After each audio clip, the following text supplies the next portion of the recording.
Ang pangalan ko siyang Seiyue. Ito ng pangalawa kong order ngayong araw.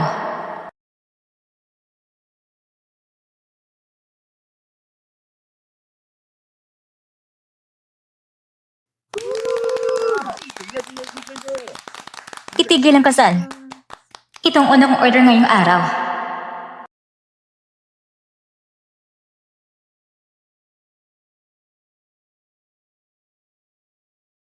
Hindi ka pwedeng magpakasal sa iba.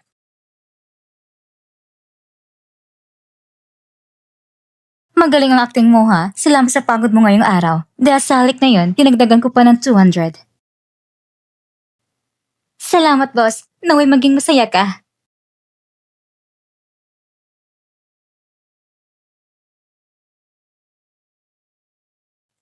Si Mission ay handa na. Pahabain mong oras para masirang kontrata. Pero dapat maayos pa rin ang pagkikitungo. Huwag mong ma-offen ang iba. Naintindihan? Professional na actress. Tapusin ang mission.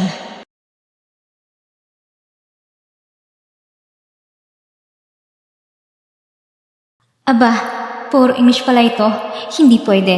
Diyos ko, huwag sanang mabuking ako.